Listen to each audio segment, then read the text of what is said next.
백만장자는 아무도 그 서류를 이해하지 못할 거라 확신하며 농담 삼아 자신의 연봉을 걸었다. 하지만 그 순간 한 청소부가 앞으로 나섰고 모두가 충격에 빠질 만큼 정적이 흘렀다. 그리고 예상치 못한 일이 벌어졌다. 3월의 차가운 화요일 아침, 박대성은 58세의 나이에도 여전히 자신의 오만함을 숨기지 않았다. 그는 경상북도 포항에 자신의 철강 무양회사 복도에서 조용히 일하고 있던 조윤희의 청소 카트를 거칠게 밀쳐냈다. 비켜, 중요한 사람이 지나간다. 박대성이 격렬적인 목소리로 소리쳤다. 조윤희는 균형을 잃고 넘어질 뻔했지만 간신히 붙잡았다.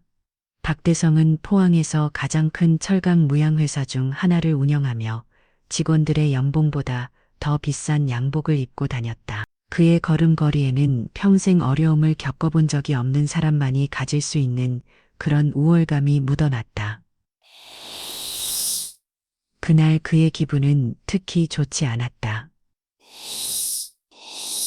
지난주 중국 바이어와의 수십법 원짜리 계약이 무산되었기 때문이다. 박대성에게 조윤희 같은 사람들은 그저 그의 길을 방해하는 귀찮은 장애물에 불과했다. 59세의 조윤희는 청소 용역 회사의 푸른색 유니폼을 입고 고개를 숙인 채 죄송합니다.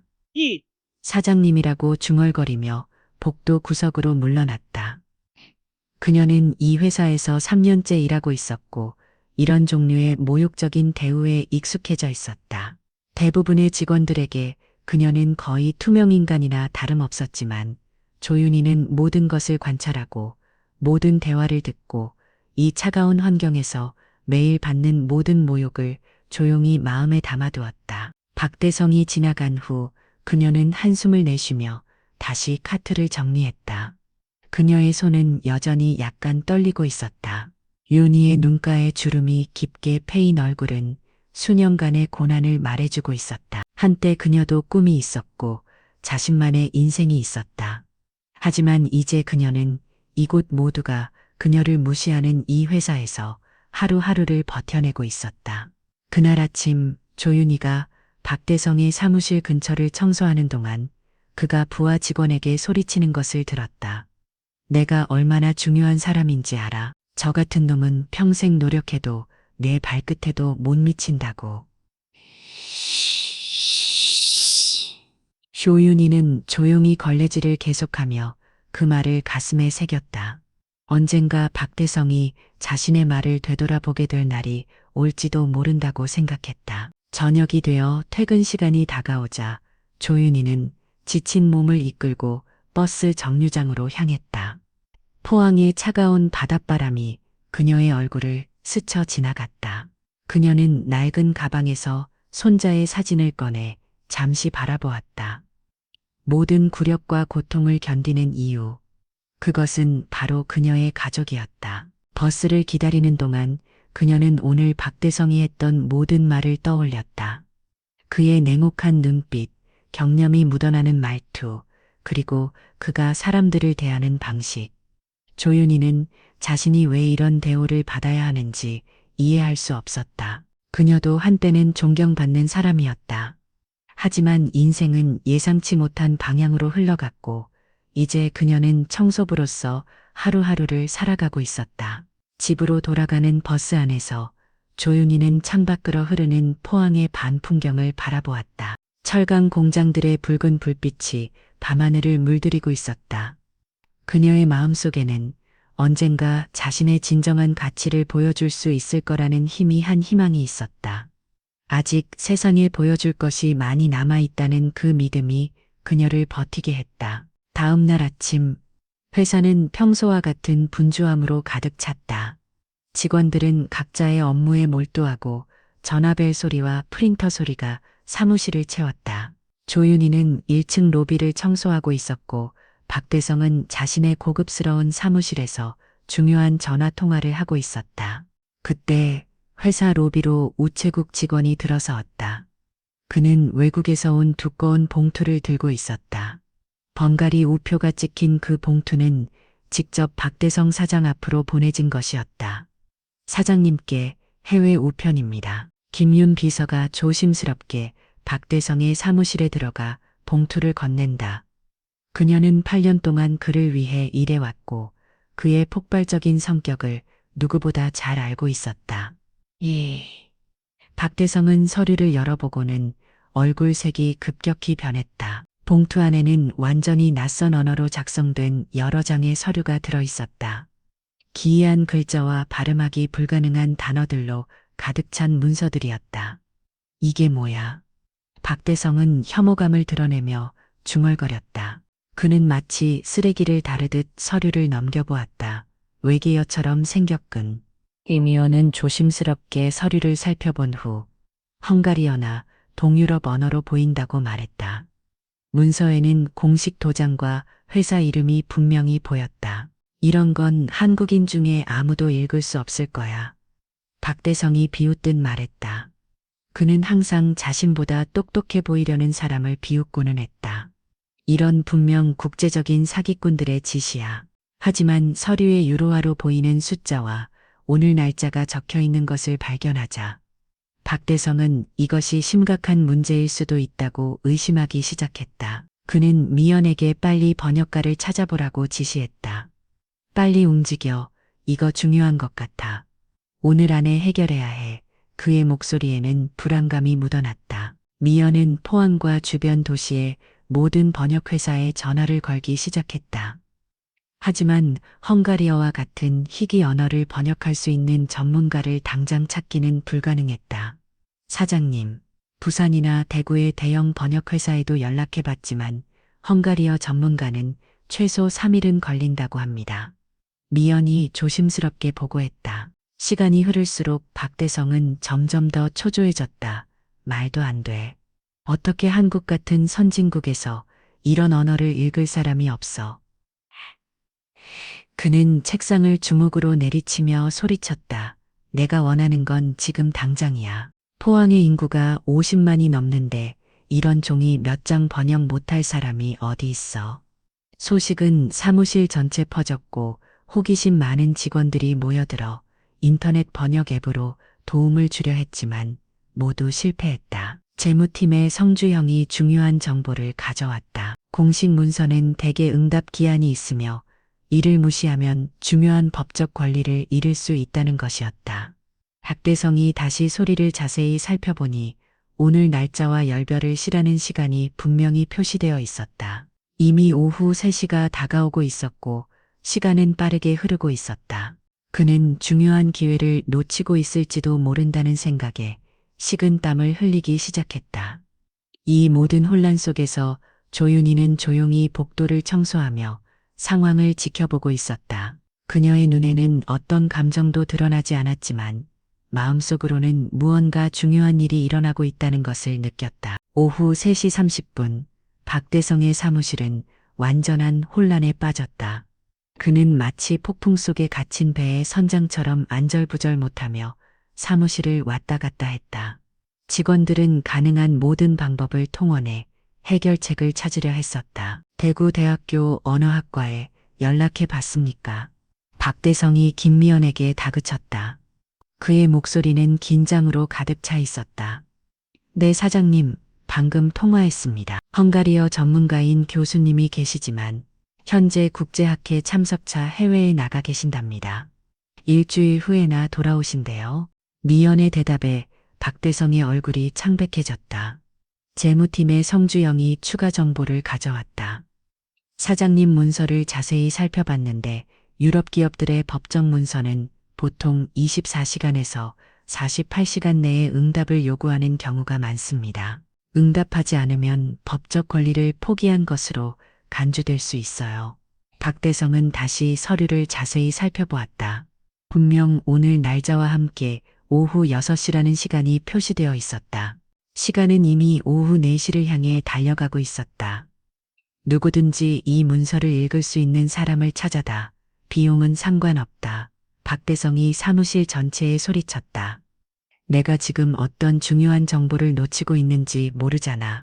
IT팀의 간구진이 자신의 스마트폰으로 번역 앱을 시도해 보았지만 소용없었다. 사장님, 이런 공식 법률 문서는 인공지능 번역기로는 정확히 번역하기 어렵습니다. 전문 번역가가 필요해요. 국제무역팀의 이수진이 울산의 번역회사에 연락했지만 그들도 헝가리어 전문가를 당장 구할 수 없다고 했다. 모든 가능한 연락처를 다시 도해봤는데 오늘 중으로는 불가능합니다. A. 사장님, 박대성의 이마에 땅방울이 맺혔다. 그는 어쩌면 인생에서 가장 중요한 문서를 손에 쥐고 있는지도 모르는데 단지 언어의 장벽 때문에 그 내용을 알 수 없다는 사실이 그를 미치게 만들었다. 도대체 이게 뭐야? 헝가리에서 무슨 소식이 올 일이 있다고. 그는 혼자 말을 중얼거렸다. 우리 회사가 헝가리와 거래한 적이 있었나? 김 의원이 회사 기록을 확인해 보았다. 10년 전에 헝가리의 철강 회사와 잠깐 거래했던 기록이 있습니다. 하지만 그 이후로는 아무 연락도 없었어요. 시간은 계속 흘러갔다. 이후 4시 30분. 사무실의 긴장감은 최고조에 달했다. 직원들은 각자의 방식으로 도움을 주려 했지만 아무도 실질적인 해결책을 제시하지 못했다. 이제 3시간밖에 남지 않았어. 박대성은 초조하게 시계를 확인했다. 내 평생 이렇게 무력감을 느껴본 적이 없어. 이 모든 혼란 속에서 조윤희는 계속해서 조용히 자신의 일을 했다. 그녀는 마치 보이지 않는 사람처럼 사무실 곳곳을 청소하며 모든 대화를 귀담아 들었다. 아무도 그녀에게 주목하지 않았지만 그녀의 눈빛은 무언가 생각에 잠긴 듯했다. 오후 5시. 박대성은 마지막 희망으로 포항의 모든 대학과 교육기관에 연락해 보라고 지시했다. 하지만 모두가 알고 있었다. 시간이 너무 촉박했다. 그리고 박대성은 이제 막 다른 길에 서 있었다. 젊음과 좌절감이 최고조에 달한 순간, 박대성은 갑자기 사무실 전체를 향해 크게 웃기 시작했다. 그의 웃음소리는 불안함을 감추기 위한 것처럼 들렸다. 직원들은 혼란스러운 표정으로 그를 바라보았다. 이거 봐라. 내가 이런 상황을 재미있게 만들어보지. 박대성이 갑자기 소리를 높이 들어올리며 외쳤다. 이 이상한 문서를 번역할 수 있는 사람에게 내 한 달 월급을 주겠다. 5천만 원이다. 이 외계어를 이해를 할 수 있는 사람 있으면 나와봐. 다 무실은 갑자기 정적에 휩싸였다가 이 내 웃음소리가 터져나왔다. 직원들은 그것이 진짜 제안이라고 생각하지 않았다. 5천만 원은 대부분 직원들의 연봉에 가까운 금액이었고 불가능한 일에 대한 보상치고는 너무 터무니없게 큰 금액이었다. 와, 사장님, 그 돈이면 저 3일 안에 헝가리어 마스터 되겠습니다. 국제무역팀의 최영호가 농담처럼 외쳤고 모든 사람들이 더 크게 웃었다. 상황은 마치 코미디쇼처럼 변해갔다. 직원들은 외계인 번역가와 화성어에 대한 농담을 주고받으며 웃고 있었다. 박대성은 항상 모든 관심의 중심에 서는 것을 좋아했고 특히 자신의 경제적 우월함을 이렇게 과시적으로 보여줄 수 있을 때는 더욱 그랬다. 진짜로 주실 건가요? 사장님, 재무침의 성주영이 반쯤은 진지하게 물었다. 당연하지, 내 말이 거짓말인 적 있었나? 지금 당장 이 문서를 번역해주는 사람이 있다면 내 계좌에서 5천만 원을 바로 이체해 주겠어. 하지만 불가능하다는 걸 우리 모두 알잖아. 박대성은 자신만만하게 웃으며 말했다. 이런 혼란스러운 상황 속에서 한 사람이 복대에서 모든 것을 조용히 지켜보고 있었다. 조윤희는 청소 카트를 정리하며 모든 말을 주의 깊게 듣고 있었다. 3년 동안 그녀는 투명 인간처럼 취급받았고 편견 어린 발언들을 들어왔으며 마치 인간이 아닌 것처럼 무시당해왔다. 저 사람은 정말 아무것도 모르는구나. 조윤희는 마음속으로 중얼거렸다. 그녀의 손은 청소 도구를 잡고 있었지만 그녀의 마음은 다른 곳에 가 있었다. 오랜 세월 동안 쌓은 지식과 경험이 그녀의 내면에서 꿈틀거리고 있었다. 최영호가 다시 농담을 던졌다. 헝가리어라. 혹시 굴라시가 뭔지는 알아요? 헝가리 음식이잖아요. 이걸로 시작하면 될까요? 사무실은 다시 웃음 바다가 되었다. 박대성은 자신의 고급 손목시계를 확인했다. 시간은 오후 5시 15분을 가리키고 있었다. 자, 이제 웃음은 그만하고 진짜 해결책을 찾아보자. 2시간 45분밖에 남지 않았어. 그러나 웃음소리는 쉽게 사그라들지 않았다. 이 불가능한 상황에서 유머는 그들이 찾을 수 있는 유일한 위안이었다. 아무도 진지하게 해결책을 찾으려 하지 않았다. 어차피 불가능한 일이라고 모두가 확신하고 있었으니까. 이 모든 소란 속에서 조윤희는 천천히 박대성이 들고 있는 문서 쪽으로 시선을 돌렸다. 그녀의 눈에는 결의의 찬빛이 서서히 깃들기 시작했다. 그녀가 들을 수 있을 만큼 가까이 다가갔을 때 그녀의 입술이 미세하게 움직였다. 그녀는 문서의 첫 문장을 소리 없이 읽고 있었다. 박대성이 마치 쓰레기처럼 흔들어대는 소리를 가까이서 볼 수 있게 되자 조윤희의 눈이 완전히 커졌다. 그녀가 놀란 것은 낯선 언어 때문이 아니었다. 오히려 그 내용을 완벽하게 이해할 수 있다는 사실 때문이었다. 그 소류들은 스페임이나 평범한 상업적 서신이 아니었다. 해외 상속에 관한 공식 문서였으며 맨침적인 남긴 1,500만 유로에 대해 알려주고 있었다. 류은희는 그 정보를 처리하면서 숨을 삼켰다. 문서에는 박대성이 헝가리에서 사망한 삼촌의 유일한 생존 상속인으로 확인되었다고 자세히 설명하고 있었다. 하지만 중요한 기한이 있었다. 바로 오늘 오후 6시까지 수령 확인을 하고 법적 이전 절차를 시작해야 한다는 것이었다. 그녀는 시계를 보았다. 오후 5시 30분이었다. 아직 시간이 있었지만 많지 않았다. 그리고 저기 박대성은 자신의 인생을 완전히 바꿀 수 있는 무언가에 대해 잔인한 농담을 하고 있었다. 그는 몇 분 안에 해결할 수 있는 문제를 위해 자신의 월급을 아이러니하게 제한하고 있었다. 조윤희는 분노와 기회가 섞인 강력한 감정이 혈관을 타고 흐르는 것을 느꼈다. 3년 동안 그녀는 모욕을 당했고 마치 바보인 것처럼 태우받았으며 존재하지 않는 것처럼 무시당했다. 이제 그녀는 외모가 얼마나 사람을 속일 수 있는지, 그리고 능력이 유니폼이나 사회적 지위와 아무런 관련이 없다는 것을 보여줄 수 있는 특별한 기회를 갖게 되었다. 이건 단순한 상업 문서가 아니야. 그녀는 마음속으로 생각했다. 국제 상속에 관한 법적 문서야. 그리고 박대성은 이것이 얼마나 중요한지 전혀 모르고 있어. 조윤희의 마음속에서는 과거의 기억들이 물밀듯이 밀려왔다. 부다페스트에서의 학생 시절, 언어 공부에 몰두했던 젊은 시절, 그리고 한국으로 돌아와 자신의 재능을 활용했던 시간들.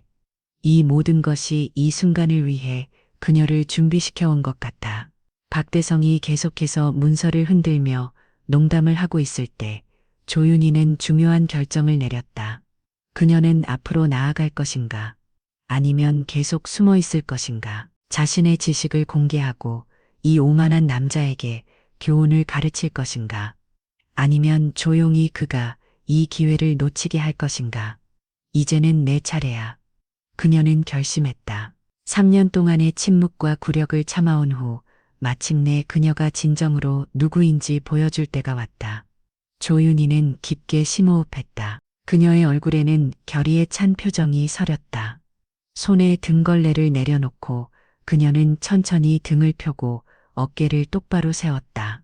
수십 년간 쌓아온 자신감과 품위가 그녀의 몸짓에서 자연스럽게 흘러나왔다. 박대성이 서류를 흔들며 또 다른 농담을 하려는 순간 조윤희는 한 걸음 앞으로 나섰다. 그녀의 발걸음은 확고했고 그녀의 눈빛은 더 이상 청소부의 것이 아니었다. 그것은 자신의 가치를 정확히 알고 있는 사람의 눈빛이었다. 사무실의 웃음소리가 최고조에 달했을 때 조윤희의 목소리가 조용하지만 확고하게 들려왔다. 신뢰합니다. 박 사장님. 조윤희의 목소리는 단호하면서도 공손했다. 제가 번역을 도울 수 있을 것 같습니다. 마치 시간이 멈춘 것 같았다. 사무실 전체가 갑자기 무덤 같은 침묵에 휩싸였다.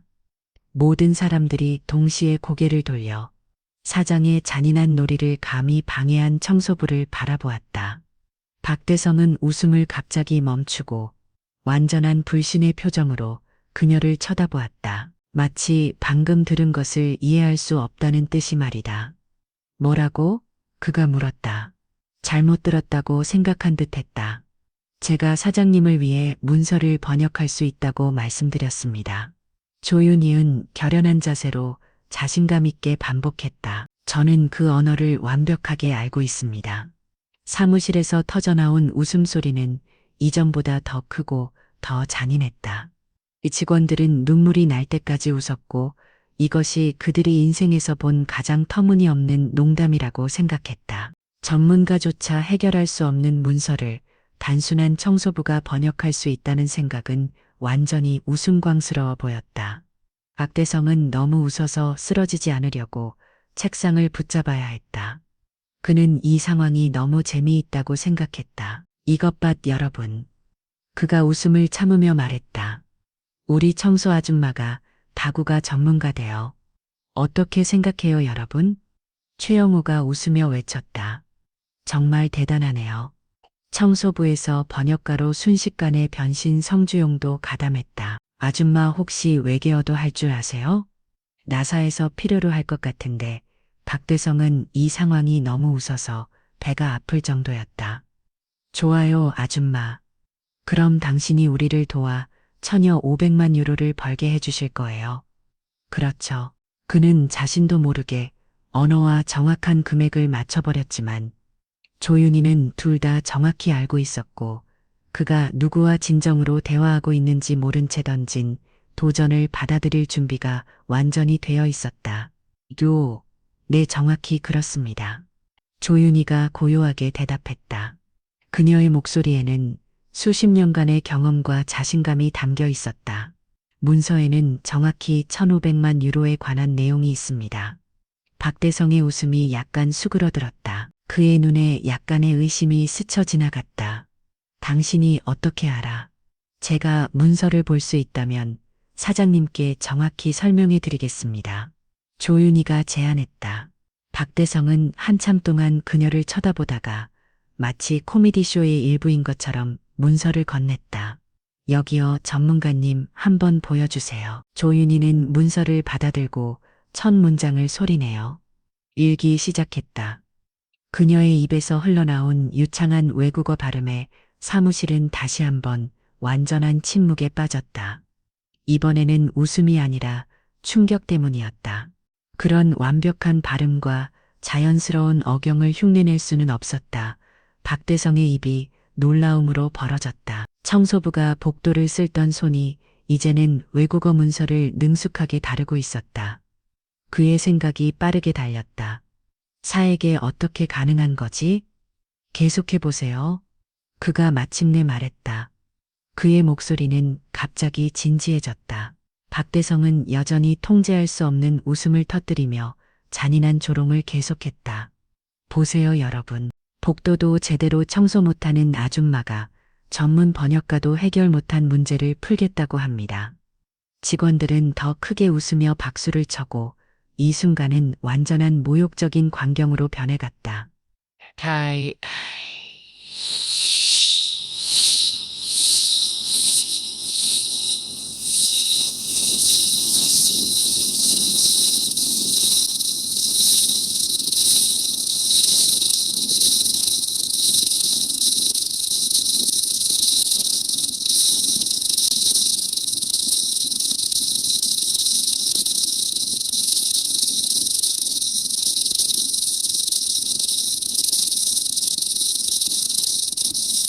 그녀는 자리에 굳건히 서서 자신의 위치를 지켰다.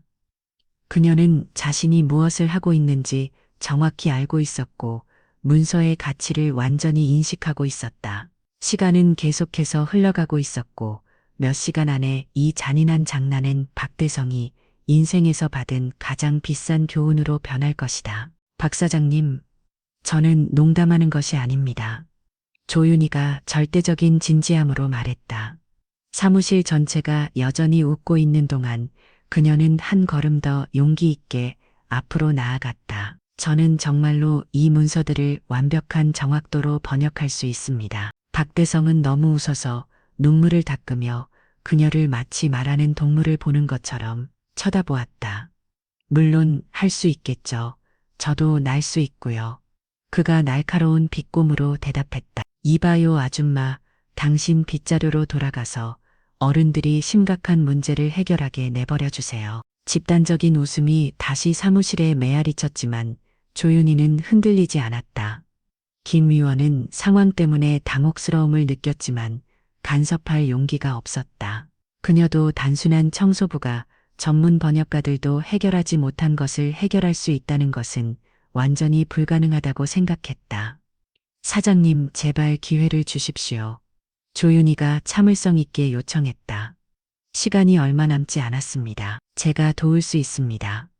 박대성이 다시 웃음을 터뜨렸다. 아줌마, 당신이 뭘 안다고 그래요. 어제는 화장실 청소하던 사람이 오늘은 갑자기 국제법률 문서 전문가가 됐다고요? 네, 그렇습니다. 조윤희가 조용하지만 강하게 대답했다. 그녀의 목소리에는 더 이상 청소부로서의 온순함이 없었다. 그 대신 오랜 생활 동안 억압되었던 자신감이 서서히 표면으로 떠오르고 있었다. 최영우가 웃으며 말했다. 사장님, 혹시 몰라요. 청소하면서 배운 헝가리어일 수도 있잖아요. 그의 농담에 사무실 전체가 다시 한번 웃음 바다가 되었다. 박대성이 장난스럽게 고개를 저었다. 좋아요, 아줌마. 정말 고집이 대단하네요. 그럼 진짜 증명해 보세요. 이 문서에서 무슨 내용인지 한 문장이라도 말해볼 수 있겠어요? 조윤희는 문서를 자세히 살펴보며 천천히 고개를 끄다. 이 문서는 헝가리 부담역에서 온 상속 관련 법적 통지입니다. 사장님의 친척이신 박요 제품님이 지난 2월 15일에 돌아가셨고 사장님이 유일한 상속인으로 지명되었다고 합니다. 박대성의 얼굴에서 웃음이 서서히 사라졌다. 그의 조상들이 일제강점기 시절 헝가리로 이주했다는 가족 역사를 하는 사람은 거의 없었다. 뭐라고요? 그의 목소리가 갑자기 작아졌다. 조윤희는 계속해서 문서를 읽었다. 여기는 상속 재산의 목록도 있습니다. 부다페스트 시내에 있는 세 채의 부동산과 상당한 금액의 은행 계좌가 포함되어 있습니다. 사무실 전체가 다시 침묵에 빠졌다. 이번에는 아무도 웃지 않았다. 모든 눈이 조윤희에게 고정되었고 그녀가 말하는 한마디 한마디를 집중해서 듣고 있었다. 조윤희는 흔들리지 않는 결심으로 자신의 입장을 고수했다. 그녀는 잔인한 웃음소리와 모욕적인 발언에도 불구하고 위축되지 않았다. 문서를 좀 더 자세히 볼 수 있을까요? 중요한 단어들을 확인할 수 있을 것 같습니다. 그녀가 인내심을 가지고 요청했다. 국제무역팀의 최영호가 히스테릭한 웃음 사이로 소리쳤다. 젠면 멍대블요 되접견 온점이다. 다른 나라의 복잡한 법률 문서라고요. 재무침의 성주영이 잔인하게 덧붙였다. 그만 고집 부리세요. 우리 재미를 더 망치고 있어요. 하지만 조윤희는 단순한 청소부에게서 전혀 기대할 수 없는 결단력을 보여주었다. 박 사장님, 사장님께서 직접 번역해주는 사람에게 월급을 주겠다고 하셨잖아요. 저는 지금 사장님의 문제를 해결하겠다고 제안하는 겁니다. 박대성은 잠시 웃음을 멈추고 그녀의 목소리에서 설명할 수 없는 무언가의 불편함을 느꼈다. 청소부에게서 기대할 수 없는 자신감이었다. 좋아요. 당신이 그렇게 공개적으로 망신당하고 싶다면 그 기회를 드리죠. 그가 경멸적인 제스처로 말했다. 하지만 실패하면 여기 모든 사람들 앞에서 귀중한 시간을 낭비한 것에 대해 사과하세요. 그는 문서를 그녀에게 던지듯 건네했던다. 자, 천재님. 어떻게 하는지 보여주세요. 조윤희는 마치 매우 귀중하고 섬세한 것을 다루는 것처럼 문서를 조심스럽게 받았다. 그 순간 그녀의 눈이 헝가리어 텍스트를 만나자 그녀의 얼굴 표정이 완전히 바뀌었다. 마치 그녀가 다시 살아난 것 같았고 오랫동안 잠자고 있던 그녀의 일부가 마침내 깨어난 것 같았다. 그녀는 첫 번째 페이지를 조용히 읽기 시작했다. 그녀의 입술이 텍스트를 따라 움직였고 그녀의 눈은 각 단어를 분석하며 빠르게 움직였다. 사무실 전체가 그녀를 지켜보고 있었고 믿을 수 없는 광경을 목격하고 있었다. 이것은 부다페스트 법률사무소 코바치 애너소시에이츠에서 보낸 공식 상속 통지입니다. 조윤희가 마침내 말했다. 그녀의 목소리는 더 이상 소심한 청소부의 것이 아니었다. 그것은 자신감 있고 지식이 풍부한 전문가의 목소리였다. 박대성님은 고인이 된 친척 박효제품님의 유일한 상속인으로 확인되었습니다. 총 상속 가치는 약 1,500만 유로입니다. 박대성의 얼굴이 창백해졌다. 어떻게 당신이 이걸 읽을 수 있는 거죠? 계속 읽어볼까요? 조윤희가 대답 대신 물었다. 그녀의 눈에는 자신감의 빛이 들어 있었다. 네, 계속해보세요. 박대성이 이제는 진지한 목소리로 말했다. 조윤희는 문서의 세부 사항을 정확하게 번역하기 시작했다. 그녀는 법률 용어와 상속 조항을 완벽하게 이해해야 된다. 그녀가 말할 때마다 사무실은 더욱 깊은 침묵에 빠져들었다. 가장 중요한 부분은 이곳입니다. 그녀가 마지막 페이지를 가리키며 말했다. 오늘 오후 6시까지 이 통지를 받았다는 확인을 보내야 합니다. 그렇지 않으면 상속권이 박 사장님에게서 헝가리 정부로 넘어갑니다. 박대성은 시계를 보았다. 오후 5시 45분이었다. 불과 15분밖에 남지 않았다. 어떻게 해야 하죠? 그가 절박함이 담긴 목소리로 물었다. 조윤희는 차분하게 대답했다. 제가 응답 문서를 작성해 드릴 수 있습니다. 박대성 사장님께 조윤희가 났지만 분명한 목소리로 문서의 첫 줄을 읽기 시작했다. 그녀의 발음은 완벽했고 어깨양은 마치 그녀가 헝가리에서 태어난 것처럼 자연스러웠다. 사무실은 절대적인 침묵에 빠졌다. 모두가 웃음을 멈추고 충격을 받은 듯 그녀를 쳐다보았다. 그녀의 유창함을 흉내내는 것은 불가능했다. 그것은 진짜였다. 박대성은 완전한 충격 상태에 빠졌다. 당신 정말로 그걸 읽고 있는 거예요? 그의 목소리는 거의 속삭임처럼 나왔다. 네, 사장님. 조윤희가 문서에서 시선을 떼지 않고 대답했다. 여기에는 이렇게 적혀 있습니다. 박대성 사장님께 올해 2월 15일 부담베스트에서 돌아가신 부친의 형제 박교제프님의 유산에 관한 법적 상황을 알려드리기 위해 이 서신을 보냅니다. 박대성의 턱이 말 그대로 떨어졌다. 그는 헝가리에 삼촌이 있다는 사실을 전혀 몰랐지만 그보다 더 충격적인 것은 그가 격렬했던 여성이 자신도 알지 못했던 언어를 완벽하게 말하는 것을 듣는 것이었다. 계속해 주세요. 그가 명령했다. 그의 목소리는 이제 낮고 긴장되어 있었다. 조윤희는 유창하게 읽고 번역하기 시작했다. 그 여의 목소리는 점점 더 자신감을 얻어갔다. 박교제프님은 부담베스트와 헝가리 시골에 여러 부동산을 포함하여 1,500만 유로의 유산을 남기셨습니다. 박 가문의 유일한 생존 상속인으로서 법적으로 모든 재산에 대한 권리가 있습니다. 숫자가 사무실에 천둥처럼 물려 퍼졌다. 박대성은 쓰러지지 않기 위해 책상에 기대해야 했다. 그것은 그의 회사를 10배로 확장하고 가족의 미래를 몇 세대 동안 보장할 수 있는 금액이었다. 3전 응답 기한이 있습니다. 조윤희가 계속해서 다음 페이지로 넘기며 말했다. 오늘 오후 6시까지 이 서신의 수령을 확인하고 자정까지 설명된 확인 문서를 보내야 합니다. 그렇지 않으면 유산은 헝가리 국가에 귀속됩니다. 박대성은 절망적으로 시계를 확인했다. 오후 5시 50 확인을 위해 불과 10분밖에 남지 않았고 모든 문서를 보내기까지는 단 6시간 뿐이었다. 어떻게 당신이 헝가리어를 알죠? 그가 여전히 일어나고 있는 일을 이해하려고 했으며 물었다. 조윤희는 문서를 조심스럽게 접고 그에게 돌려주었다. 제가 포항대학교 동유럽 언어학과 교수였습니다. 박 사장님 15년 동안 그곳에서 가르쳤습니다. 사무실은 다시 한번 침묵에 빠졌다. 이번에는 웃음이 아니라 순수한 충격 때문이었다. 그들이 매일 화장실을 청소하고 쓰레기를 비우는 것을 보던 이 여성이 대학 교수였다는 사실이 믿기지 않았다. 김미원이 진정으로 궁금해하며 물었다. 교수였다고요? 무슨 일이 있었던 거죠? 조윤희는 깊은 한숨을 내쉬었다. 고통스러운 과거에 대해 이야기하는 것을 좋아하지 않았지만 이제는 자신이 진지하게 받아들여지기 위해 설명해야 할 필요가 있다고 느꼈다. 3년 전에 대학에서 푸페 스캔들을 고발했습니다. 그녀가 갈랬기만 했다.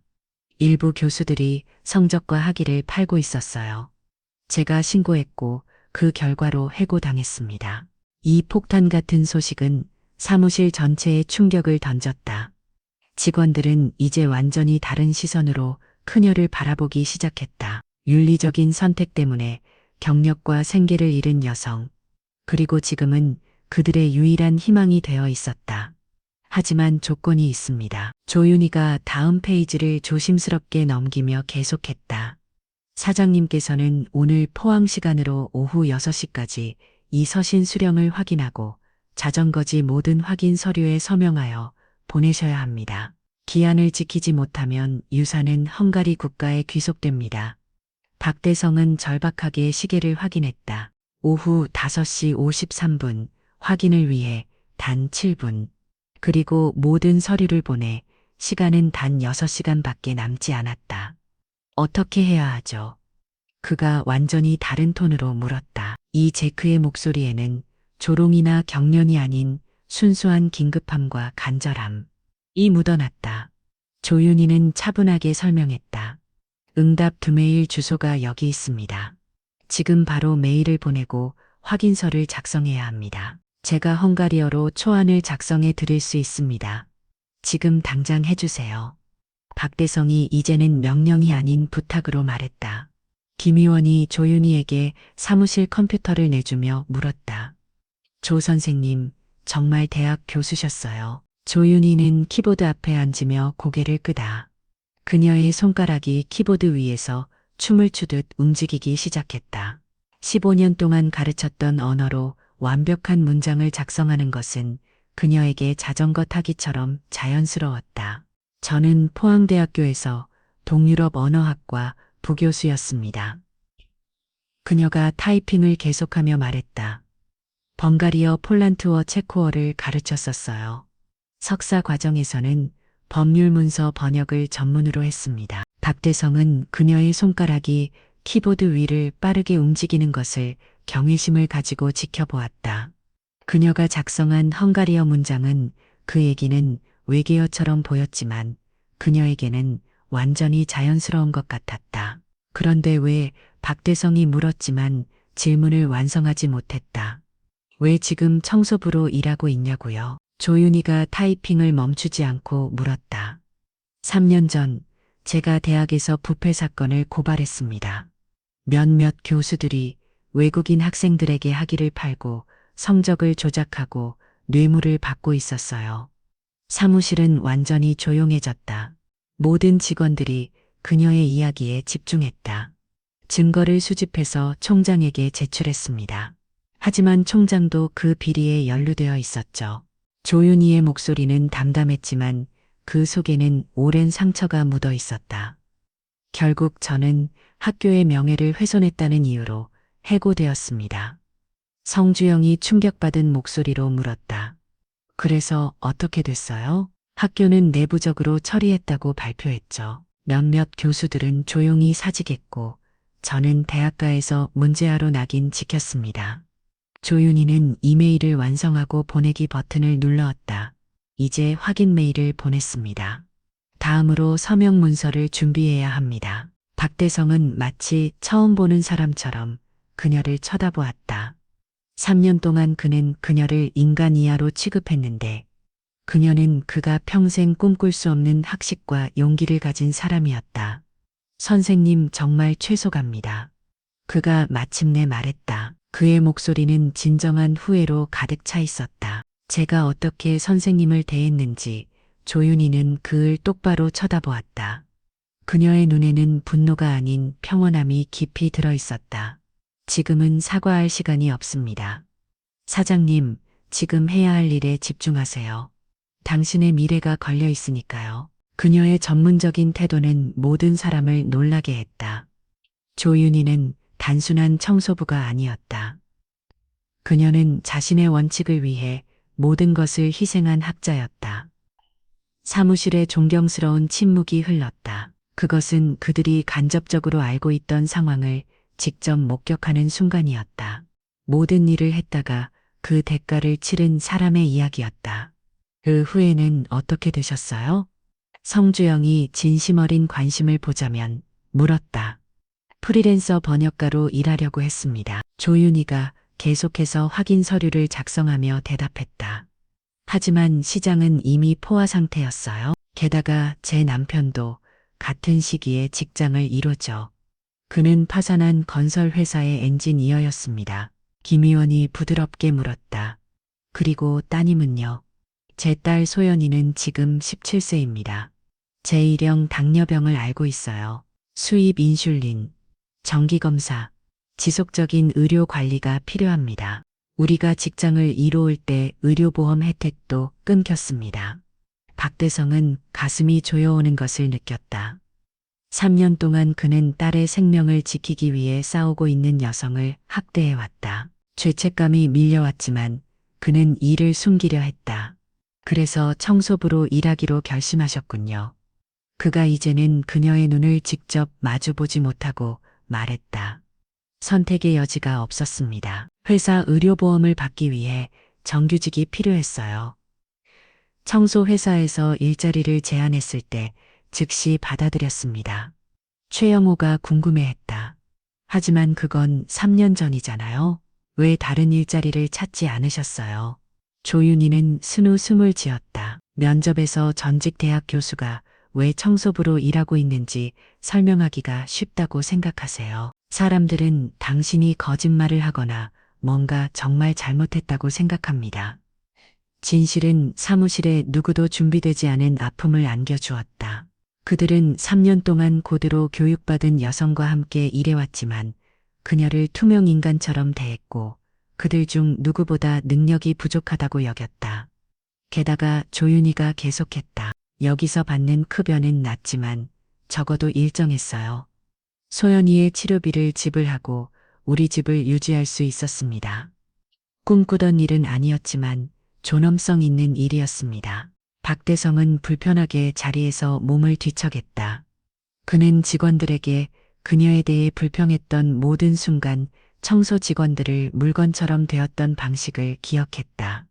그렇다면 남편분은 이 모든 상황을 어떻게 받아들이셨나요? 김미연이 물었다. 제 남편 태주는 지금 택시기사로 일하고 있어요. 저보다 수입이 적지만 적어도 우리는 생존하고 있습니다. 그는 모든 면에서 저를 지지해 줍니다.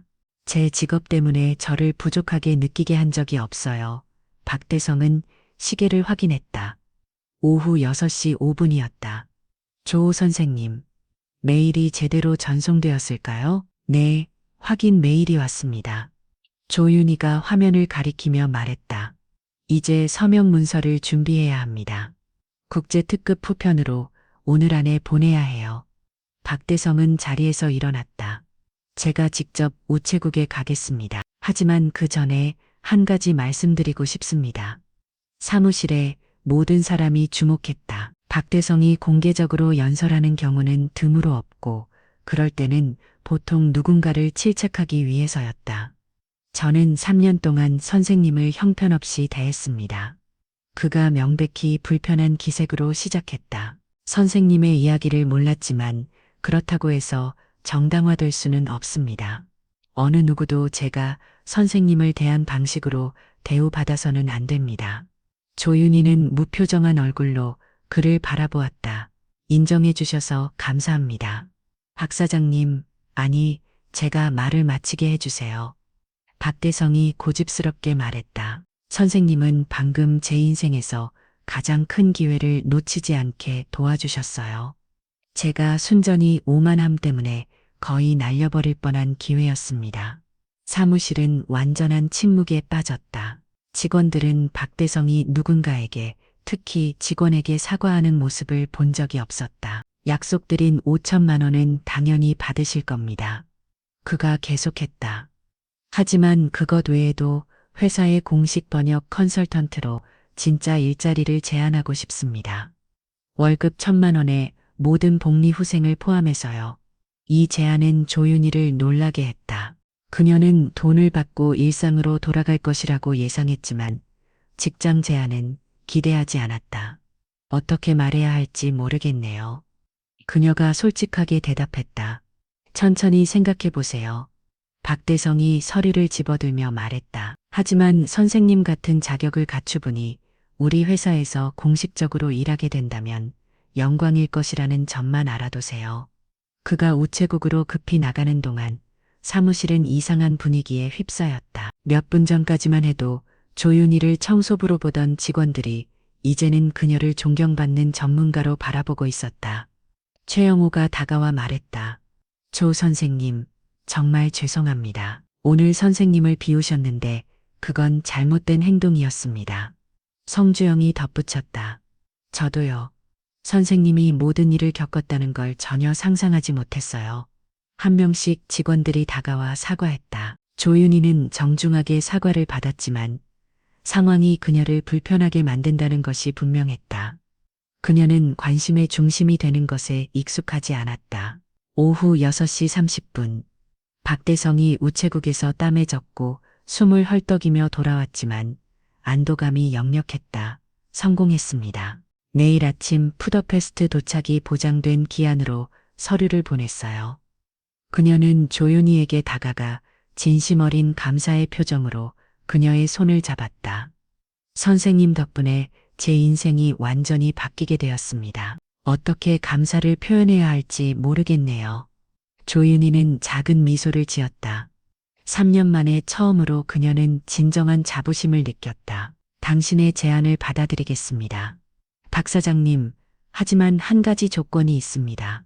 무엇이든지 말씀하세요. 박대성이 즉시 대답했다. 회사의 모든 청소 직원들의 처우를 개선해 주세요. 그들도 인간입니다. 존중받을 자격이 있습니다. 박대성은 진지하게 고개를 끄덕였다. 약속드립니다. 오늘부터 모든 것이 달라질 겁니다. 다음 날 아침 조윤희는 청소 유니폼이 아닌 단정한 정장을 입고 회사에 도착했다. 로비에서 그녀를 맞이한 것은 박대성과 모든 임원들이었다. 여러분, 우리 회사의 새로운 국제관계 및 번역부서 책임자를 소개합니다. 박대성이 자랑스럽게 발표했다. 조윤희 박사님입니다. 직원들은 진심 어린 박수를 쳤다.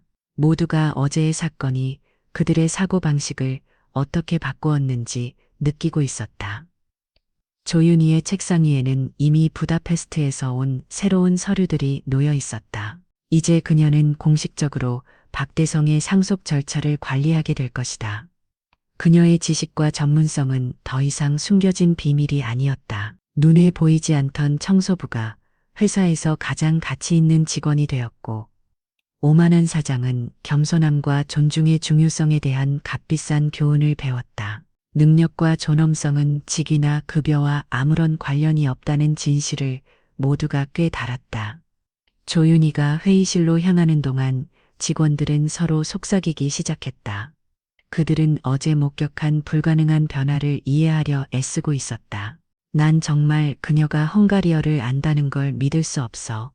최영호가 성주영에게 작은 목소리로 말했다. 그녀가 직접 영사관에 전화했잖아요. 성주영이 깊은 인상을 받은 듯 대답했다. 그런 건 흉내낼 수 없어요. 박대성은 사무실 한가운데 서서 여전히 무슨 일이 일어났는지 이해하려고 노력하고 있었다. 3년 동안 대학 교수가 그의 사무실을 청소했고 그는 그것을 전혀 알아차리지 못했다. 더 나쁜 것은 그가 그녀를 열등한 존재처럼 마치 그녀가 바보인 것처럼 되었다는 사실이었다. 그의 오만함은 완전히 사라지지 않았다. 적어도 그녀가 평범한 청소부가 아니라는 것을 알게 되었군. 그가 김미연에게 말했다. 하지만 여전히 이 모든 상황이 좀 이상해. 회의실에서 조윤희는 컴퓨터 앞에 앉아 일하기 시작했다. 2년 만에 처음으로 그녀는 진정으로 다시 유용하다고 느꼈다.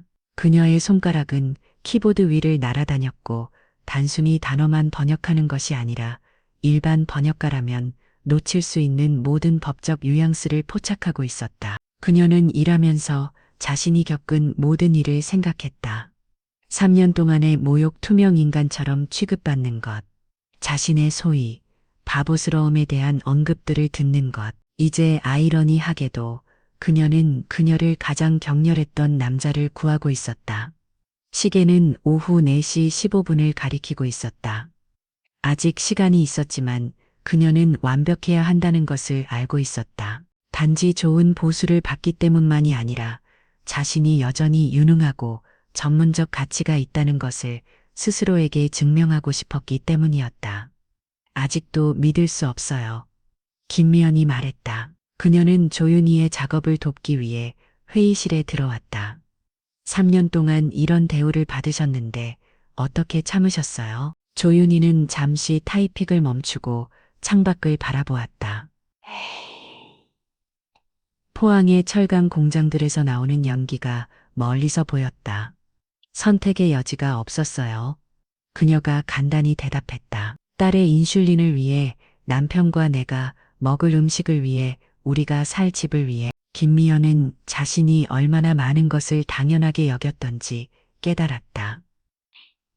안정된 직업, 존중, 기본적인 인간 존엄성.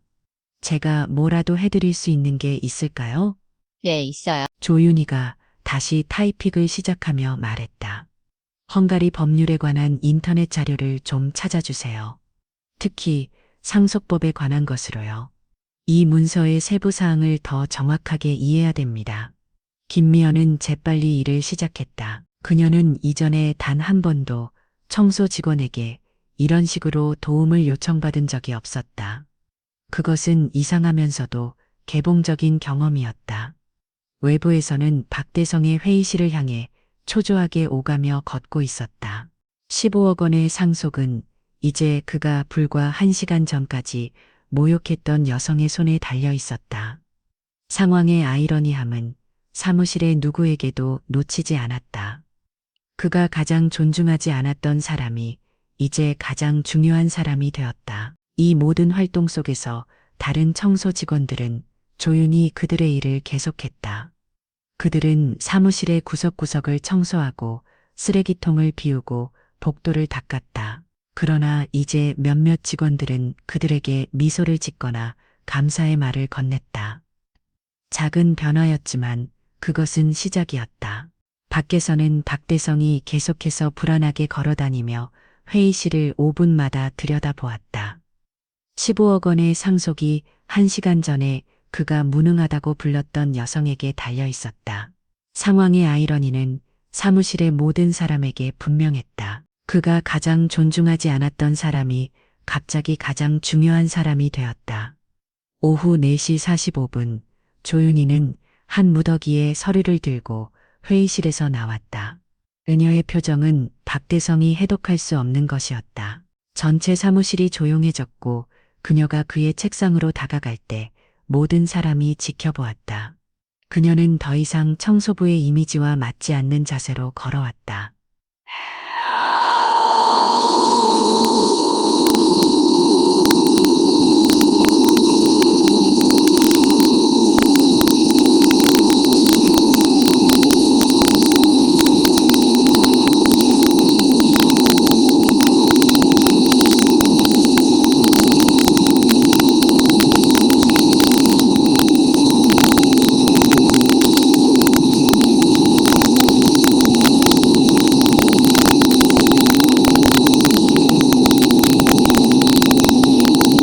완전한 번역과 모든 법적 용어에 대한 설명, 그리고 헝가리어로 작성된 응답 편집까지 준비했습니다. 박대성은 떨리는 손으로 서류를 집어들었다. 번역은 완벽했고 각 단락마다 자세한 설명이 있었다.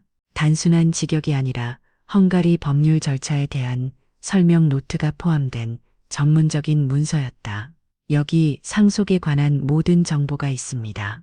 조윤희가 특정 섹션을 가리키며 계속했다. 박 사장님의 삼촌 박요 제품님은 부다페스트의 세 채의 부동산을 소유하고 계셨는데 그 중에는 시내 중심가의 역사적인 호텔도 포함되어 있습니다. 그는 자녀가 없었고 가게도 기록을 통해 사장님이 유일한 생존 상속인으로 확인되었습니다. 박대성은 눈을 크게 뜨고 각 줄을 읽었다. 재산은 그가 상상했던 것보다 더 큰 것이었다. 15억 원의 은행 계좌 외에도 최소 15억 원의 가치가 있는 부동산들이 있었다. 그리고 이 응답 편지는요. 그가 완벽한 헝가리어 필체로 작성된 문서를 집어들면 물었다. 상속 수락과 수령 확인서입니다. 조윤희가 전문적으로 설명했다. 오늘 특급 후편으로 보내야 합니다. 헝가리 변호사들이 이전 절차를 시작할 수 있도록 위임장도 준비했습니다. 김 의원이 서류를 보기 위해 다가왔다. 조 선생님, 이건 정말 대단해요. 마치 국제법률사무소에서 한 것 같아요. 그렇죠. 조윤희가 간단히 대답했다. 제가 영사관에서 일할 때 이런 문서를 수백 개 작성했으니까요. 박대성은 완전히 새로운 표정으로 그녀를 바라보았다.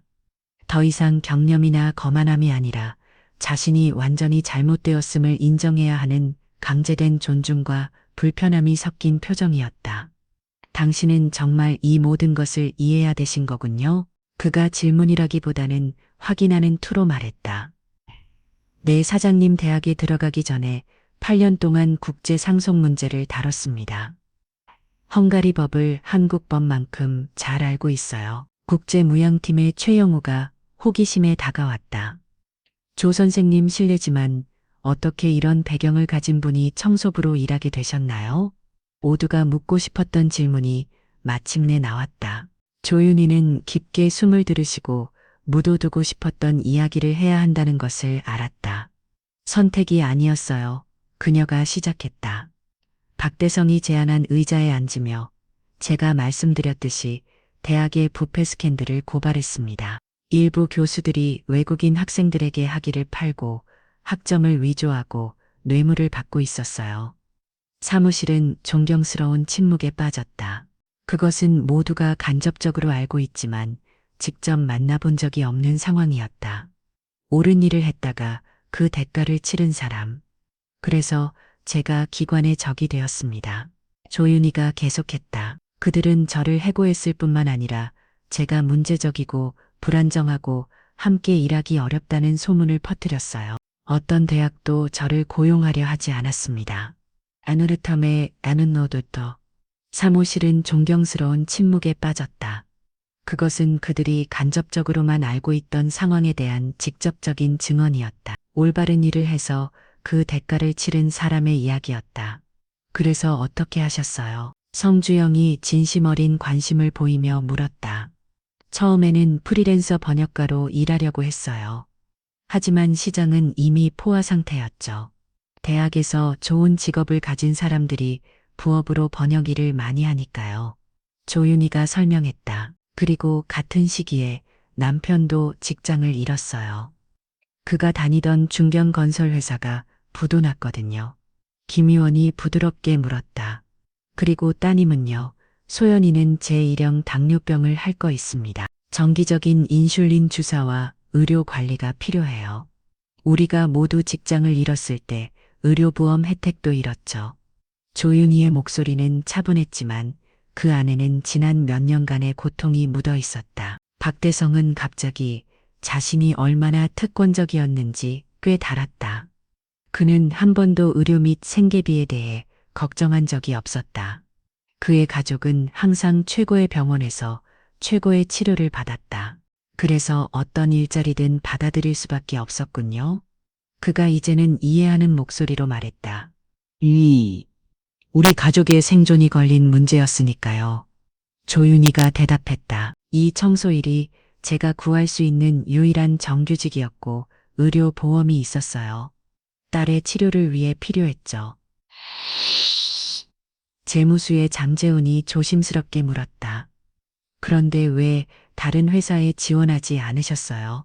선생님의 언어 능력이면 번역 회사에서 일할 수 있지 않았을까요? 조윤희는 씁쓸하게 웃었다. 이력서에 뭐라고 적어야 했을까요? 3년간 공백기가 있었던 이후 청소부로 일했음? 면접관들은 그런 경력 단절을 어떻게 봤을까요? 모두가 그 논리를 이해했다. 한번 경력이 끊기면 특히 고학력 전문직에서는 다시 진입하기가 얼마나 어려운지. 그리고 솔직히 조윤희가 덧붙였다. 처음에는 일시적인 상황이라고 생각했어요. 몇 개월 정도만 청소 일을 하다가 더 나은 직업을 찾을 수 있을 거라고요. 하지만 시간이 흐르면서 현실을 받아들이게 됐습니다. 박대성은 마침내 자신의 오만함을 인정했다. 선생님, 저는 정말 부끄럽습니다. 제가 어떻게 선생님을 대했는지 그건 용서받을 수 없는 일이에요. 조윤희는 그를 직접 바라보았다. 그녀의 눈에는 분노가 아닌 이해가 담겨 있었다. 사람들은 보통 보이는 것만 판단하죠. 청소 유니폼을 입은 중년 여성을 보면 그녀의 과거나 능력에 대해 궁금해하지 않아요. 사무실은 불편한 침묵에 빠졌다. 모두가 자신들도 정확히 같은 실수를 저질렀다는 것을 알았다. 이제 어떻게 하실 건가요? 김 의원이 조심스럽게 물었다. 조윤희는 창밖을 바라보았다. 하늘은 어두워지기 시작했고 포항의 철강 공장들의 불빛이 켜지기 시작했다. 우선 이 상속 문제를 제대로 해결하는 데 집중할 겁니다. 그 다음에 새로운 시작을 하게 되겠죠. 박대성은 결심한 듯 일어섰다. 그 새로운 시작이 우리 회사에서 이루어졌으면 합니다. 선생님, 당신의 의학은 이제 불가능합니다. 우리에게는 당신 같은 전문가가 필요합니다. 정말 감사합니다. 박 사장님, 조윤희가 진심 어린 목소리로 대답했다. 하지만 약속하기 전에 생각할 시간이 필요합니다. 큰 변화니까요. 물론입니다. 박대성이 이해한다는 듯 고개를 끄다. 하지만 선생님의 5천만 원은 오늘 바로 계좌로 이체해드리겠습니다. 약속은 약속이니까요. 그는 재무팀에 즉시 송금 지시를 내렸다. 직원들은 놀란 표정으로 바라보았다. 박대성이 약속을 지키는 것은 드문 일이었고 특히 그런 큰 금액을 청소부에게 주는 것은 상상할 수 없었던 일이었다. 조윤희는 감사의 표시로 고개를 숙였다. 이 돈으로 딸의 치료비를 미리 지불할 수 있을 것 같습니다. 그동안 너무 힘들었거든요. 아드님은 어떻게 지내세요? 김 의원이 따뜻한 관심을 보자면 물었다. 소연이는 정말 똑똑하고 용감한 아이예요. 19살인데도 자신의 병을 스스로 관리하려고 노력합니다. 대학에서 의학을 공부하고 싶어 하는데 조윤희의 목소리가 잠시 떨렸다. 등록금 걱정 때문에 그 꿈을 포기할까봐 두려웠어요. 이제 그런 걱정은 하지 않아도 될 것 같네요. 박대성이 말했다. 그의 목소리에는 평소에는 없던 부드러움이 있었다. 그날 저녁 늦게 조윤희은 작은 아파트로 돌아왔다. 남편 이태주는 늦은 택시 운행을 마치고 막 돌아온 참이었다. 소연이는 책상에서 공부하고 있었다. 엄마 오늘은 어땠어요? 소연이가 물었다. 그녀는 늘 어머니의 하루가 어땠는지 물었지만 좋은 소식을 기대한 적은 거의 없었다. 조윤희은 딸을 꼭 안아주었다. 오늘은 특별한 날이었어. 그녀는 가족에게 모든 일을 설명했다. 헝가리어 문서, 박대성의 오만함, 그리고 마침내 인정받은 순간까지 이태준과 소연이는 놀라움과 기쁨으로 그녀의 이야기를 들었다. 그래서 5천만 원을 받았다고요. 이태준이 믿을 수 없다는 듯이 물었다. 네, 그리고 월급 1,000만 원짜리 정식 직장도 제압받았어요. 조윤희가 대답했다. 소연이의 눈에 눈물이 고였다.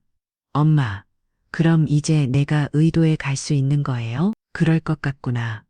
우리 딸, 조윤희가 미소 지으며 말했다. 3년 만에 처음으로 그녀는 진정한 희망을 느꼈다. 이태주는 아내 손을 꼭 잡았다. 당신이 포기하지 않았기 때문이에요. 항상 당신의 가치를 알고 있었어. 조윤희는 남편의 말을 듣고 깊은 감동을 느꼈다. 그는 그녀가 청소부로 일할 때도 한 번도 그녀를 부끄러워한 적이 없었다. 그는 항상 그녀의 가장 큰 지지자였다. 내일 출근할 때 머리 볼 거예요. 소연이가 갑자기 실용적인 질문을 던졌다. 조윤희는 웃음을 터뜨렸다. 그녀는 3년 동안 매일 같은 청소 유니폼만 입었다. 사무직 옷은 거의 없었다. 글쎄, 오래된 정장을 찾아봐야겠네. 내일 아침 일찍 나가서 새 옷을 사요. 이태준이 단호하게 말했다. 이건 새로운 시작이니까 새 옷이 필요해.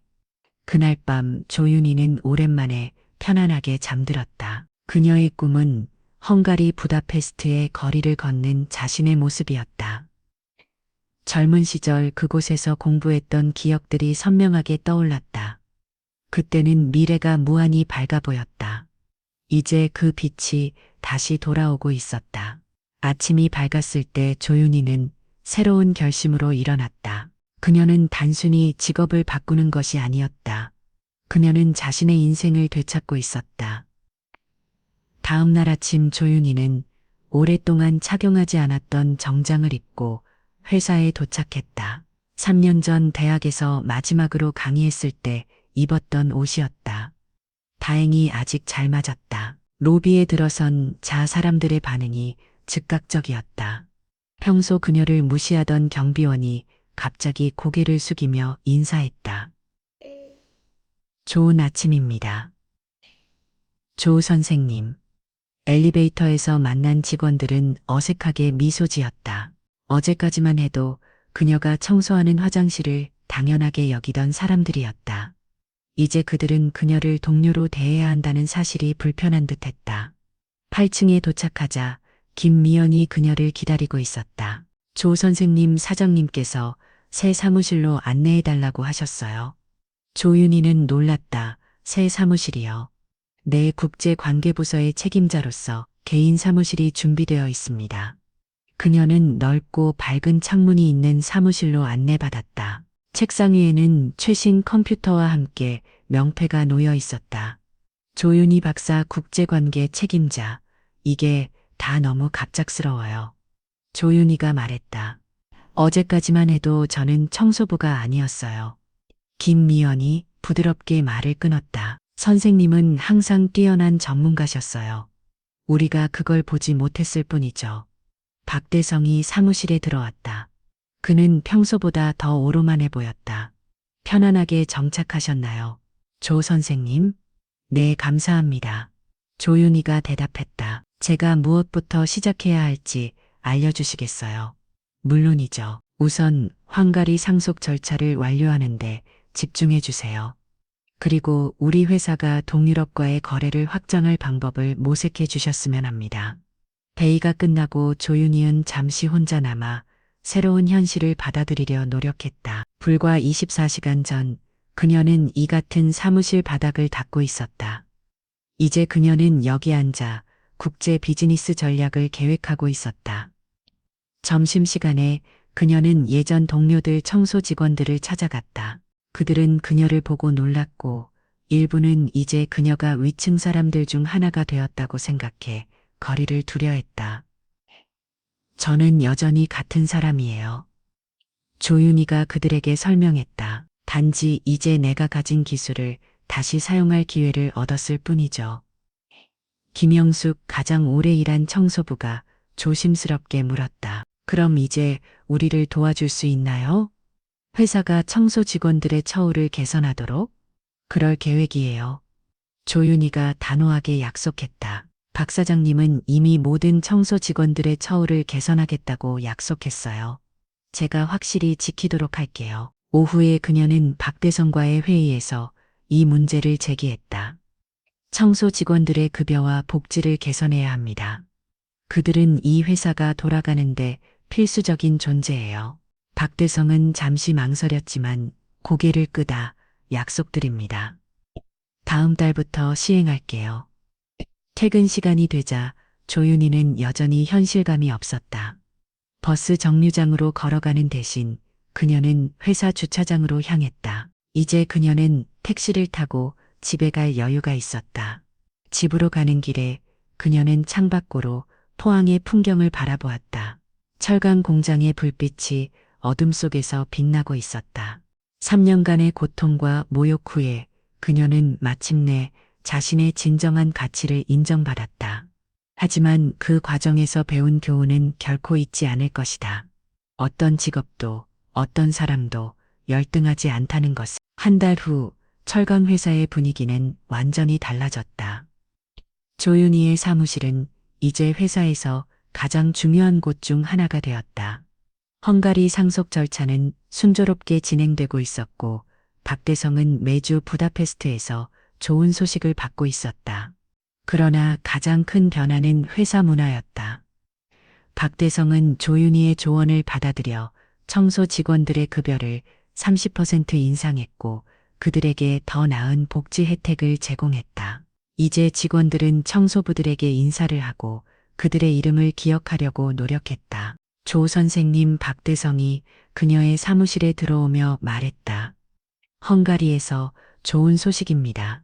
상속 절차가 거의 완료되었어요. 다음 주에 부다페스트로 출장을 가야 할 것 같습니다. 조윤희은 미소를 지었다. 축하드립니다. 사장님, 준비는 다 끝났나요? 사실 박대성이 약간 불편한 듯 말을 이어갔다. 선생님도 함께 갔으면 해요. 편집 변호사들과의 회의에서 통역이 필요할 것 같거든요. 조윤희은 잠시 놀랐다. 20년 만에 헝가리로 돌아간다는 생각은 그녀에게 감정의 물결을 일으켰다. 영광이겠네요. 사장님, 그날 저녁 그녀는 남편과 딸에게 이 소식을 전했다. 헝가리로 출장이요. 이채준이 놀라워했다. 당신의 꿈이 실현되는 거네. 소연이는 흥분했다. 엄마 너무 자랑스러워요. 부다페스트 사진 많이 찍어 오세요. 조윤희은 가족을 바라보며 마음이 따뜻해졌다. 그녀의 새 직업 덕분에 그들의 생활은 급격히 나아졌다. 소연이의 의료비 걱정은 없어졌고 이태준도 택시 운전을 그만두고 작은 건설회사에서 다시 일할 수 있게 되었다. 출장 전날 조윤희은 회사에서 늦게까지 일했다. 사무실을 나설 때 그녀는 밤늦게까지 청소하고 있는 김영숙을 발견했다. 명숙 씨, 아직도 일하고 계세요? 조윤희가 걱정스럽게 물었다. 네, 선생님. 내일 중요한 회의가 있다고 해서 회의실을 특별히 청소하고 있어요. 조윤희은 잠시 자신의 과거를 떠올렸다. 도와드릴까요? 김영숙은 놀랐다. 아니에요, 선생님. 이제 선생님은 저도 한때 일을 했어요. 조윤희가 미소 지으며 말했다. 그리고 이 일이 얼마나 중요한지 누구보다 잘 알아요. 그녀는 걸레를 들고 김영숙을 도왔다. 조윤희 함께 일하는 동안 그들은 자신들의 이야기를 나누었다. 김영숙도 한때는 다른 꿈이 있었다. 그녀는 간호사가 되고 싶었지만 가정 형편 때문에 학업을 중단해야 했다. 언제든 다시 시작할 수 있어요. 조윤희가 격려했다. 저도 57세에 새 출발을 했잖아요. 다음 날 아침 조윤희는 세련된 비즈니스 정장을 입고 공항으로 향했다. 박대성이 그녀를 기다리고 있었다. 준비되셨나요? 조 선생님? 그가 물었다. 네, 사장님. 그녀가 자신감 있게 대답했다. 비행기에 탑승하면서 조윤희는 지난 몇 개월을 돌아보았다. 그녀는 청소부에서 존경받는 전문가로 무시당하는 사람에서 필수적인 팀원으로 편모했다. 그러나 가장 중요한 것은 그녀가 자신의 존엄성을 결코 잃지 않았다는 점이다. 비행기가 이륙할 때 그녀는 창밖으로 포항의 풍경이 작아지는 것을 바라보았다. 그녀의 마음은 이미 부다페스트의 아름다운 거리와 건물들, 그녀가 젊은 시절 공부하고 꿈꾸던 곳으로 향하고 있었다. 인생은 때로는 예상치 못한 방향으로 흘러간다. 조윤희의 이야기는 그 어떤 상황에서도 자신의 가치를 알고 덜고 포기하지 않는 것의 중요성을 보여주었다.